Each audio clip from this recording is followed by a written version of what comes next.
There is pain that hurts you and pain that changes you.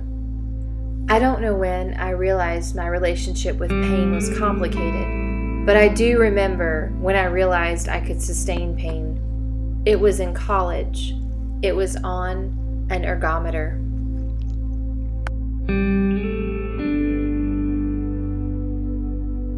It was my first erg test. I remember feeling like someone had stabbed all 4 muscular pieces in each of my quadriceps. I remember tasting blood, coughing afterward, and not being able to grip the steering wheel on my drive home.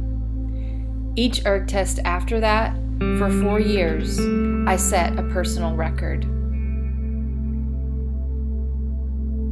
Jesper Juul writes, "The paradox is not simply that games or tragedies contain something unpleasant in them, but that we appear to want this unpleasantness. Essentially, I sought the unpleasantness. Rowers train indoors on ergometers. We call this hell. We sit on a machine and are expected to hold a certain split number or stroke rating or both for a period of time or distance. All of these numbers are calculated off an erg test of 6,000 meters we do monthly, which means the faster you get, the harder you must work every single stroke. The ergometer turns rowing into a game."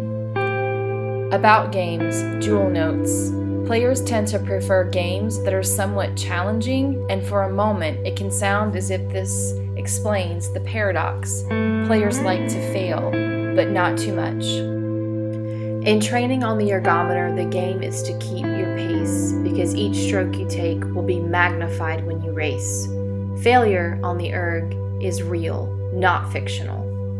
Rowers exist on the ergometer 4 months a year during winter training. On average, rowers take 1,800 strokes a day, 6 days a week. That's 10,800 strokes a week. That's 43,200 strokes a month. That's 172,800 strokes during winter training. A 2,000 meter race is around 215 strokes.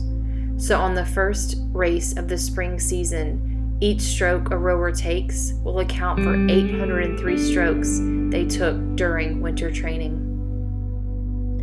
To win in rowing, one must win on the erg. To compete successfully, one must conquer a simulation of the race."